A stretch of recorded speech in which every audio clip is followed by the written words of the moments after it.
Welcome to this deep dive into White Room Virgin by Cass Roman. We're going to be exploring the excerpts you've shared, focusing on Jonah and Lucien. They are two characters on a collision course of faith, desire, and self-discovery. It's a fascinating dynamic, really. You've got Jonah, the sheltered farm boy, arriving in Zurich for university, landing in a world that's such a stark contrast to his upbringing. Okay. And then there's Lucien, his roommate, an art student kind of shrouded in mystery and a touch of danger. Jonah's internal conflict really jumps out from these excerpts, like he's wrestling with, the strictures of his faith while simultaneously navigating this awakening of his sexuality. It's like he's caught between two worlds. Absolutely. He yearns for a quote-unquote normal life, for romance, but those desires clash with the expectations ingrained in him, by his family and his faith. That anecdote about the flyer he finds, the one with the cynical message about life's trajectory, this just speaks volumes about his yearning for rebellion, seeing the potential emptiness of the life laid out for him, but not sure how to break free. Even his choice of an empty room seems significant. It's not just about minimizing distractions for his studies. It feels like an attempt to create a space devoid of temptation, like a blank canvas where he can try to control these burgeoning desires. It's a fascinating parallel to Lucien's art, wouldn't you say? Where Lucien uses his art to confront and challenge societal norms, Jonah seeks refuge in emptiness, in the absence of external stimuli. And yet, despite his attempts at control, Jonah's perspective begins to shift. That scene at the church service, with the sermon about same-sex relationships, clearly shakes him. His use of the phrase homophobic hillbillies to describe his hometown's views shows a crack in his previously rigid beliefs. It's a sign that he's starting to question the absolutes he's always known, acknowledging the possibility of different perspectives. But now, let's turn to Lucien. He's presented as this incredibly talented artist, but clearly haunted by his past. The excerpts hint at some potential trauma, perhaps linked to an individual named Phil. And it's interesting how art seems to be his anchor. He dropped out of medical school to pursue it. It's a bold move that speaks to his willingness to break free from expectations, to follow his passion. Yet despite his artistic success, we see him struggling with alcohol, recklessness, suggesting a deeper turmoil beneath the surface. It's as if he's using art as a shield, a way to channel his pain and deflect from the rawness of his emotions. And that brings us to his fascination with Jonah. His initial disinterest quickly shifts to something more, especially after he catches a glimpse of Jonah shirtless. It's the beginning of an attraction that Lucien seems determined to deny, perhaps because of his own internal struggles. Those poems he plasters around the city are like windows into his soul, aren't they? Challenging societal norms, celebrating this raw power of instinct, almost daring people to confront their preconceived notions. It's provocative, almost like he's deliberately trying to elicit a reaction. It's a stark contrast to Jonah's internalized struggle, Lucien expressing his defiance outwardly, while Jonah grapples with his desires in silence. But that tension, that push and pull between their opposing forces, is what makes their dynamic so compelling. And then, of course, we have that pivotal moment when a drunken Lucien seeks comfort in Jonah's arms and ends up kissing him. It's a catalyst that throws Jonah's carefully constructed world into chaos. He's disgusted, in denial.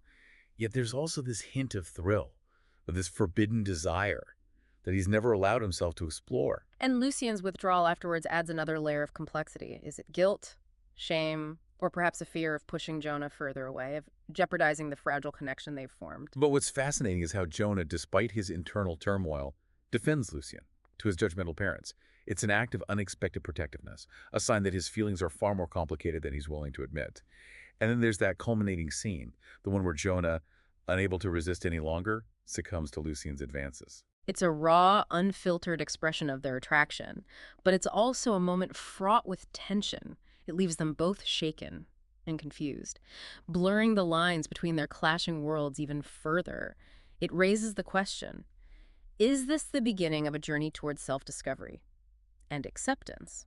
Or will the weight of their differences ultimately tear them apart? Let's dive into that question next. That encounter in the studio is like a turning point, wouldn't you say? The unspoken tension between them has finally, erupted. And now they're both grappling with the consequences. Definitely. We see Jonah retreating even further into himself. He avoids Lucien, misses church, even considers going home to escape the intensity of his feelings. It's like he's running from a truth he can't quite face yet. Yeah, his conversation with Simon, his fellow churchgoer, is very telling. Simon's casual mention of his gay uncle throws Jonah's internal struggle into sharp relief. Zurich, with its more liberal atmosphere, must feel like a foreign planet to Jonah right now. Yeah.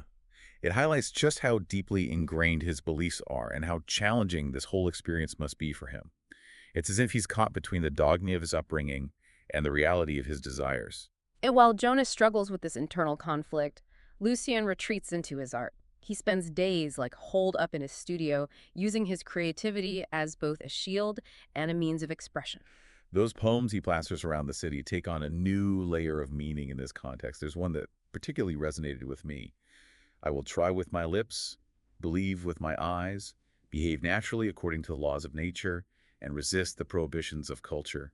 It's a powerful declaration of self-acceptance, a refusal to be bound by societal expectations. It's a direct challenge to Jonah's worldview, wouldn't you say? Lucien's embracing his instincts while Jonah is fighting to suppress his. And that conflict is further heightened when Jonah's parents arrive for a visit. Oh yeah, that scene at the gallery where Lucien's art is on display is so full of tension.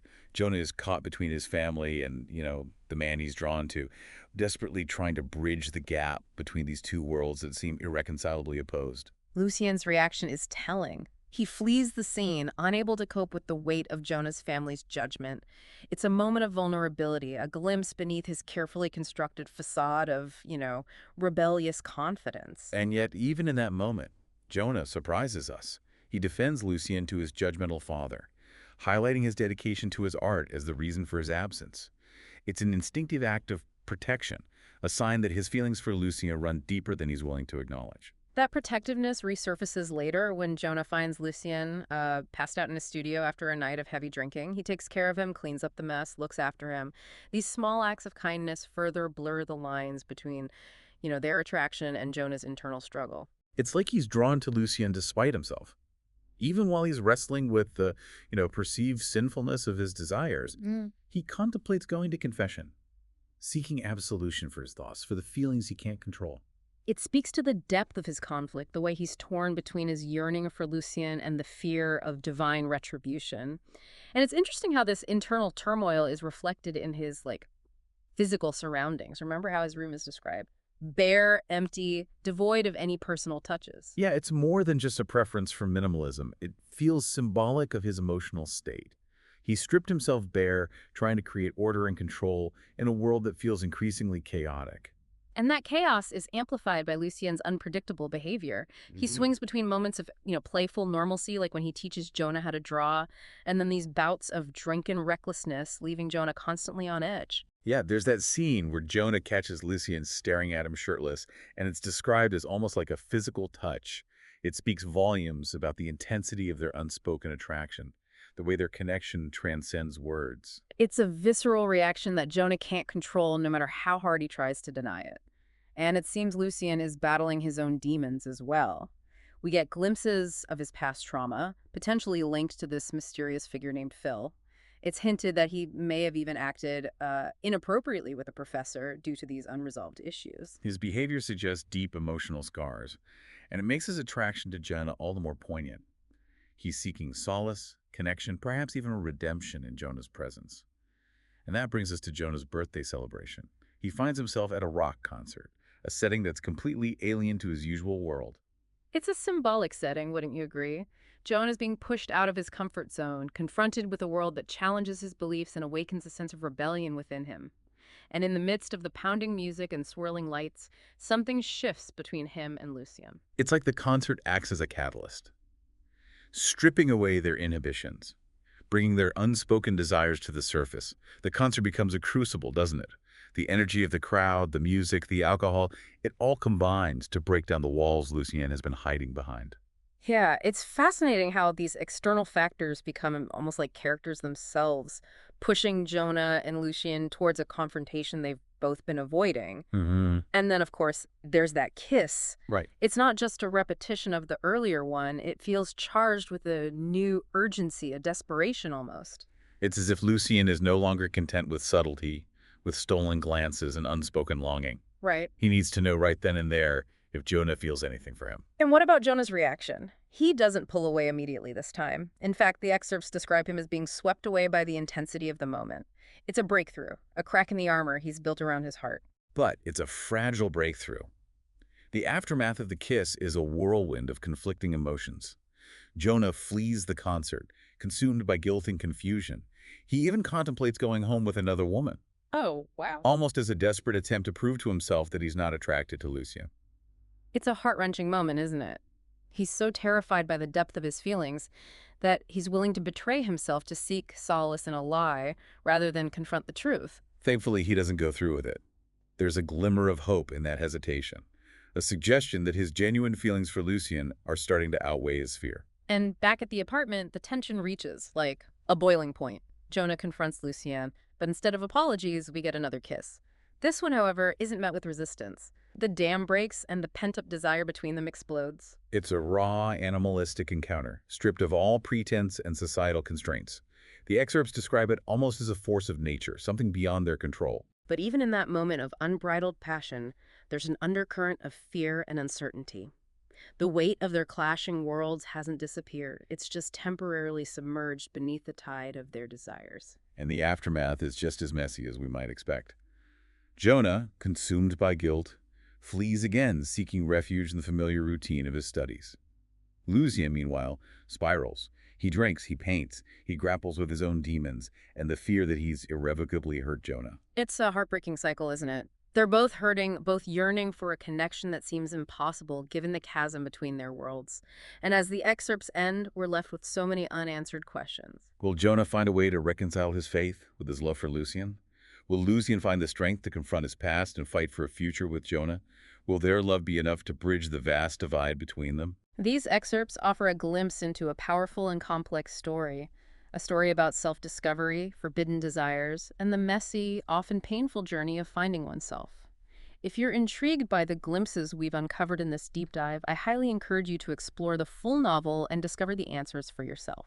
That's it for our exploration of White Room Virgin. We hope this deep dive has given you a new perspective on the characters and themes at play in this compelling novel. Until next time, happy reading.